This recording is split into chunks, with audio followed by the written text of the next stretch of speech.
Halo semuanya, selamat datang kembali di channel Pip Code Studio bersama saya Afif Saifullah. Di video kali ini kita akan melanjutkan project web toko online kita, di mana kita akan coba untuk membuat fitur add produknya untuk berjalan gitu ya. Kalau di video sebelumnya kita baru bikin UI-nya aja nih. UI-nya juga lumayan panjang ya. Jadi kita akan coba untuk kembangkan lebih lanjut. Nah ini mungkin sekalian ada yang tertinggal juga di dalam sini untuk placeholder-nya ya. Untuk placeholder-nya sendiri kita akan insert product price. Oke, kemudian kita akan coba sekarang untuk handle ya. Untuk handle inputannya. Oke, tapi sebelum ngehandle ini kayaknya terlalu mepet ya untuk marginnya ya. Saya akan coba enhance lagi untuk bagian input. Ini mungkin saya tambah deh ya. Saya tambah margin topnya jadi 10 pixel. Untuk yang select juga mungkin sama. Saya tambahin 10 pixel. Nah, seperti ini ya. Jadi udah ada. Terus untuk yang stok, kalau kita coba inspect, lihat jaraknya. Nah ini ya, terlalu jauh ya margin topnya mungkin. Yang ini, tapi kalau yang kedua aman harusnya. Nah yang keduanya aman nih. Ini gimana kalau kita coba kalau pakai NTH child. 1 misal. Tuh margin bottomnya hanya minus 10 pixel. Nah, berarti ini ya. Ini bisa kita berikan margin top 0. Oke, terlalu mepet. 10 pixel. Oke. Mungkin boleh lah ya. Dan mungkin labelnya nih. Labelnya saya mau kurangi deh. Untuk yang di inputnya sendiri ya. Jadi di sini saya tambahin label. Mungkin font size-nya 10 pixel. Terlalu kecil. Kalau di sini 12 pixel, oke. Kalau 14 mungkin masih terlalu besar. Tapi cukup lah, 14 cukup ya. Dan ini masih bisa dikurangi lagi mungkin ya. Margin topnya 5. Nah, kayak gini kan lebih enak ya. Tuh ya, jadi tidak terlalu besar. Oke, kita akan coba untuk handle sekarang. Untuk nge-handle-nya gimana? Jadi saya akan coba di sini ya. Saya bikin mungkin handle submit ya. Cons handle submit. Pastinya harus pakai asinkronus ya, tentu pakainya arrow function ya. Ini menerima event ini tipenya form event HTML form. Ini import dari React. Lalu di sini event.prevent default. Kemudian mungkin set is loading, saya bikin jadi true. Lalu saya akan ambil const form. Ini any mungkin. Event dot target as HTML form element. Oke, kemudian saya akan coba tangkap datanya ya. Const data sama dengan ini, saya akan tangkap dulu name-nya. Di sini tentu akan ada form dot name dot value, lalu ada price, diambil dari form price value, kategori sama, dari form kategori value, status juga sama, stock. Nah, kalau stock diambil dari stock count ya. Dan juga image. Nah, image ini nggak akan saya langsung upload. Kenapa? Karena saya pengen bikin format image-nya nanti di dalam storage itu sama seperti user pada saat mengupload image gitu ya. Jadi setelah masuk ke image, masuk ke user, akan sesuai dengan ID-nya. Nah, saya pengen image untuk produk juga sama, sesuai dengan ID-nya. Nah, jadi seperti ini dulu. Mungkin saya akan bikin kayak gini, const result nantinya ya. Lalu saya bisa tangkap await. Ini dari product services, kita akan bikin nanti add product. Dan saya kirimkan data. Mungkin selain data, nanti saya juga harus kirimkan session token mungkin ya. Jadi saya akan ambil nanti dari session.data, tandanya .access token. Ya, ini berarti kita perlu import sessionnya. Jadi di sini const session ini gunakan any sama dengan use session. Nah, seperti ini ya. Oke, nah ini end produknya belum ada, berarti kita harus masuk ke product services ya. Oke, kita masuk ke product services. Mungkin di sini saya tambahkan add product. Oke, kemudian setelah add product, kita akan bikin di sini untuk params-nya tentu ada data. Mungkin datanya saya tulis any dulu. Lalu juga ada token. Token ini string. Oke, dia akan menjalankan instance dot post kemana? Ke slash API slash product yang mengirimkan data. Nah, kayak gini ya. Kalau tokennya gimana? Tokennya itu kita harus kirimkan gini berarti. Ke dalam headers. Oke, headers. Ada authorization berupa bearer token. Nah, ini sekarang kita bikin API-nya ya. Untuk bikin API-nya kita bisa masuk ke API product. Nah, ini product TS ya. Kita bikin metodenya di sini else if rec.method sama dengan post gitu ya. Lalu saya akan cek di sini let data sama dengan rec.body. Jadi kita ambil datanya dulu. Lalu kita ambil gini const token sama dengan rec.headers.authorization.split.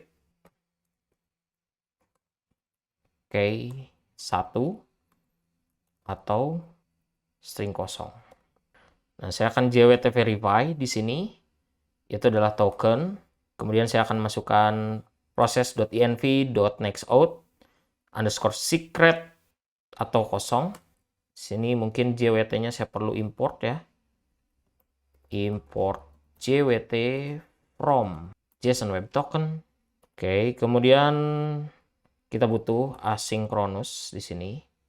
Dia akan menerima error kalau ada. Mungkin kita berikan any dan juga decoded. Decoded any juga ya. Tinggal if decoded dan decoded raw sama dengan admin ya, karena dia admin ya. Mungkin yang perlu kita lakukan sekarang adalah await add data. Oke, import dari Firebase services ya. Nah, ini mungkin rec body bisa saya ambil aja ya ke dalam. Nah, di sini jadi data. Lalu ini biasanya sih kita perlu tambahkan juga ya untuk created add. Mungkin ini new date, lalu yang satu lagi updated add new date. Kemudian yang akan saya lakukan adalah di sini price sama dengan parse in data price. Ini harus number ya. Kadang-kadang dimasukinnya string. Kemudian data stock juga sama ya. Ini data stock karena dia nantinya array ya yang dikirimkan, harus kita filter. Filter. Jadi mungkin di sini stock. Stock ini isinya ada size berupa string dan quantity berupa number. Nah, jadi yang mau saya lakukan adalah stock.qty sama dengan parse in juga dari stock.qty-nya. Oke, ini mungkin bukan number ya, tapi bawaan dari sananya adalah string. Atau ini nggak usah di-define lah. Kita coba any aja ya. Oke, tinggal masukkan aja. Mau dimasukkan ke collection mana, yaitu adalah ke products. Yang mau dimasukkan apa? Data. Lalu kita akan tangkap ini, status. Dia berupa boolean. Dan juga add data ini mengembalikan res atau result ya. Nah, resultnya mungkin bisa any dulu. Ini callback ya. Mungkin saya akan tulis gini, if status, maka yang akan saya kirimkan adalah res.status200.json, kemudian status code 200, message success, dan data ini saya mau kirimkannya gini, ID, yaitu adalah result ID. Nah, saya pengennya nanti ID ini akan saya ambil untuk upload image. Else res.status 400 kalau gagal ya. Ini tinggal kasih JSON, status false, status code 400, message-nya failed, datanya kosong. Nah, seperti ini ya. Kemudian yang mungkin perlu kita tambahkan lagi selain post adalah put. Karena nanti setelah di post ya data ini masuk ke database, tapi saya mau upload image nantinya. Nah, gimana kalau kita coba dulu deh ya sebelum upload image. Oke, saya mau ambil data dari sini ya. Ini ada Nike Dunk Low Retro. Saya mau coba untuk download juga image-nya ya. Jadi save image. Silakan disimpan. Kemudian saya akan masukkan ya di sini. Nah, nama produknya Nike Dunk Low Retro. Kemudian harganya 1549 ya. 1549. No. Kategorinya men, sudah dirilis, size-nya misalnya ada 42, kuantitinya 100 ya. Saya tambahin stok yang lain ada 43, kuantitinya 10. Image-nya saya upload yang tadi. Nah ini image-nya sebetulnya nggak akan kemana-mana nantinya ya. Saya coba add product. Nah saya refresh. Oke, ini masih ada masalah kayaknya ya. Kita perlu cek lagi. Oke, ini malah masuk ya ke sini datanya ya. Kita coba ya, kenapa dia malah masuk ke sini? Oh ini ya, handle submit-nya belum. Harusnya ini handle submit. Oke, saya add produk lagi. Ini bisa balikin dulu. Oke, masukin lagi. 1549. Men. 42, kuantitinya 100. 43, kuantitinya 10. Image-nya saya upload juga. Loading. Ini akan loading terus sebetulnya, tapi proses di belakangnya sebenarnya udah masuk ke database. Kalau cek ya di Firestore database, nah ada produk yang barusan kita masukin ya. Nah, datanya sih udah bener nih, tinggal image-nya aja. Nah, jadi di sini saya akan tangkap ya. Kita mungkin akan bikin satu function di sini ya, const upload image. Oke, di sini mungkin untuk upload image saya butuh ID, yaitu berupa string, dan juga form. Form ini mungkin any aja ya. Sementara. Oke. Nah, di sini saya panggil if result dot status sama dengan 200, maka yang saya akan lakukan adalah upload image. Upload image ini isinya saya kirimkan result dot data ya. Ini data, terus di dalam data itu biasanya ada data lagi ya. Nah, jadi seperti ini. Result.data.data.id. Oke. Kemudian form. Nah, formnya saya kirimkan ke dalam upload image juga. Nanti kita butuh. Nah, di sini yang akan saya lakukan adalah const file sama dengan form .image.files 0. Nah, ini ngambil dulu image-nya, terus saya akan bikin gini, new name. Sama dengan main, terus tambahin extension-nya, file.name.split. Nah, ini 1 ya. Ini sama aja kayak ngupload image yang member ya. If file, kalau ada filenya, maka yang saya lakukan adalah upload file dari Firebase Services. Nah, oke. Kita coba masuk. Dia butuh beberapa parameter ya. Tapi kalau kita perhatikan di sini ya, ini akan langsung berganti namanya jadi profile, kemudian juga image-nya dimasukin ke user. Nah, ini harusnya kita coba handle juga ya. Kalau ini hanya untuk user aja jadinya, nggak bisa untuk yang lain gitu ya. Makanya kita perlu perbaiki. Nah, berarti kita perlu mungkin di sini jangan user ID, tapi lebih tepatnya adalah ID ya.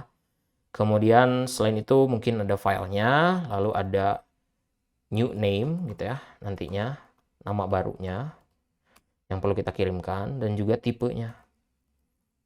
Tipenya ini untuk apa gitu ya, atau mungkin lebih tepatnya collectionnya untuk apa gitu. Jadi sini mungkin bukan user, tapi lebih tepatnya adalah collection. Oke, ini ID ya. Dan ini new name, ini mungkin saya cut aja, nanti akan saya masukkan ke dalam yang member ya. Nah, jadi new name-nya diambil dari parameters gitu ya. Kalau yang lain harusnya aman ya, tidak ada masalah. Nah, sekarang berarti yang di member ini error harusnya ya. Jadi kalau saya buka di dalam member profile, nah ya langsung muncul error karena di sini parametersnya kurang untuk upload file. Ini profile ID. Lalu yang kedua adalah filenya. Yang ketiga new name. Nah, new name ini mungkin saya paste ke sini yang barusan ya. Baru saya masukkan new name dan satu lagi collectionnya. Collectionnya adalah ke users. Nah, seperti ini. Gitu ya. Kemudian saya balik sekarang ke sini ya. Baru di sini saya akan panggil. Mungkin yang pertama ada ID tentunya. Lalu filenya apa? New name. Lalu masukin ke products. Oke. Kemudian saya akan bikin asynchronous yang nanti menerima callback-nya berupa status boolean pastinya dengan image URL-nya. New image URL. Ini string pasti. Oke, jalankan function. Nah, ini function-nya saya akan bikin gini. If status, maka const data sama dengan image, itu new image URL. Oke. Nah, saya sekarang mau update data produk. Berarti saya harus bikin. Di dalam services-nya, saya akan bikin. Nah, di sini ya. Ini mungkin bisa saya copy aja. Saya copy. Lalu di sini mungkin update produk ya. Ini data nggak bisa langsung, biasanya harus pakai seperti ini. Jadi data. Oke. API produk, ganti ininya jadi put. Ya, dan juga kirimkan ID. ID-nya berupa string. Oke, saya balik lagi ke dalam produk API. Nah, ini mungkin saya akan bikin else if rec.method sama dengan put, maka yang saya lakukan adalah ini hampir sama sebetulnya ya. Bisa saya copy aja dulu, nanti saya akan ubah-ubah ya. Ini harus agak sedikit hati-hati ya untuk ngekopinya. Oke, nah yang pertama yang akan saya ambil adalah ID-nya ya. Untuk ngambil ID-nya, ambil dari produk. Ini bisa diambil dari rec.query. Oke, kemudian const. Yang kedua data ya. Diambil dari rec body. Kemudian tokennya ya. Kalau token udah JWT verify, ini sama. If decoded role-nya admin sama juga. Nah, ini mungkin ya. Ini saya hapus. Oke. Dan ini juga ke bawahnya bisa saya hapus juga. Saya nggak butuh. Baru sini await. Update data. Import dari Firebase Services. Kemana update-nya? Ke products. Dari products, kita juga butuh ID-nya. Produk 0, kalau ini. Lalu data. Dan juga responnya. Ya. Atau bisa kita juga tulis di sini result. Ya. Resultnya boolean. Atau jangan result deh, status ya. Status. Berupa boolean. Ini produk 0. Possibly undefined. Berarti ya sudah. Berikan any aja sementara. Oke. If result. Atau if status ya di sini. res.status 200.json status true, status code 200 dan message-nya sukses. Else ini mungkin saya bisa copy. Kalau gagal. Ini errornya 400, statusnya false, status code 400. Message-nya failed. Oke. Dan satu lagi, ini kalau tidak terdecode ya.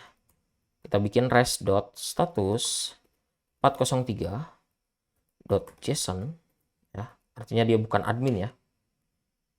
Status false. Status code 403. Message-nya forbidden atau bisa juga access denied. Dan ini saya copy untuk yang post juga sama ya. Harus kita tambahkan. Ini berarti di sini. Jadi saya tulis else. Nah, seperti ini ya. Fungsi update-nya sudah. Kita coba sekarang masuk ke produk lagi. Untuk add product ya. Nah, di sini saya akan bikin const result sama dengan await product services dot update product. Nah, ini butuh beberapa data ya. Yang pertama ada ID, terus yang kedua datanya apa, dan yang ketiga adalah session. Session.data access token. Kemudian di sini kita cek if result.status sama dengan 200, maka saya akan set isLoading-nya jadi false. Ini kalau berhasil, set uploaded image-nya saya kosongin. Oke, formnya saya reset. Set modal add product-nya false. Saya tutup modalnya. Lalu saya akan fetch ulang data ya. Jadi di sini const, mungkin ini langsung destructuring aja, data await product services dot get all product ya. Seperti ini. Kemudian saya akan set products data dengan data.data. Dan terakhir set toasternya. Toasternya gunakan variannya success, lalu message-nya success add product. Ini kalau berhasil. Kalau gagal, set is loading false, set toasternya danger. Ini juga satu lagi ya. Ini kalau misalnya statusnya false juga. Jadi di sini. Else set is loading. Ya, ini jangan lupa kurung kurawanya 1 ya. Is loading jadi false, set toasternya danger, failed add product. Oke, kita coba ya. Ini mungkin yang barusan saya akan hapus ya, delete dokumen. Dan saya akan coba refresh dulu halamannya. Lalu saya akan add data sekarang, misalnya yang tadi Nike Dunk 1549 gitu ya. Kemudian ada size-nya 42, kuantitinya 100. Stok baru 43, kuantitinya 20 misal. Nah, ini hanya 2 jenis aja. Lalu saya masukkan sepatunya, add product. Tunggu. Nah, ini apakah ada error? Kita cek ya. Oke. Kalau kita cek di database sih bertambah ya. Tapi image-nya belum masuk nih kayaknya. Kita perlu cek di bagian image-nya, takutnya ada yang bermasalah. Mungkin ini saya delete dulu. Masalahnya ada di mana? Kita lihat. Nah, ini. Produk 0 katanya ya. Ini ada di update data. Kita coba cek services-nya, takutnya ada yang salah. Nah, ini ya. Nggak ngirimin ID. Harusnya ngirimin ID. /API/product/ID. Oke. Harusnya aman sekarang ya. Ini mungkin saya delete lagi datanya ya. Biar balik dulu. Saya refresh. Oke, saya add lagi. Ini 1569. Main release size-nya 42, quantity 100. Stoknya yang 43, itu ada 20 ya. Untuk stoknya. Mungkin di sini saya masukin 20. Image saya upload. Tinggal add product. Nah, berhasil ya. Add product sukses. Oke. Jadi kita udah berhasil nih nambahin, mungkin kita tambahin satu lagi ya. Nah, yang ini deh ya. Saya download dulu image-nya. Save as image. Oke. Terus juga Nike Dunk Low Retro Premium ya tulisannya ya. Nike Dunk Low Retro Premium. Harganya 199.000. 199.000. Main release size-nya sama misalnya, atau ini beda deh, 40, insert-nya 100. Atau jangan terlalu banyak, 5 lah ya. Misal 41 ada 10 gitu ya. Image-nya yang baru. Nah, ini. Saya add product. Berhasil. Kita coba buka di halaman produk yang depan ya. Ada halaman produk. Nah, datanya sudah masuk di halaman produk juga ya. Ini udah cakep banget, kita udah berhasil nambahin data produknya. Untuk data-data yang lainnya juga kategori, misalnya price, kemudian ada stoknya juga, ini sudah sesuai ya dengan yang tadi kita inputkan ya. Size 40 kuantitinya 5, size 41 kuantitinya 10. Lalu di sini sama ya, kalau di database itu ada tambahan yang lain yaitu berupa created ad dan juga ada statusnya serta updated ad. Terus juga di storage, kalau kita buka images, ada produk sekarang. Nah, products ini berdasarkan ID. Tuh ya. Dan kalau kita buka, tuh ada. Itu ya. Jadi kita sudah berhasil ya untuk menambahkan produk ya, menggunakan product management ini. Mungkin di next video kita akan coba untuk fitur update-nya ya. Dan plusnya adalah kita sudah bikin servisnya duluan gitu. Jadi tinggal menghandle aja di sisi front end-nya. Jadi mungkin itu untuk video kali ini. Jangan lupa untuk subscribe, comment, like, dan share video ini. Kita ketemu lagi di video berikutnya.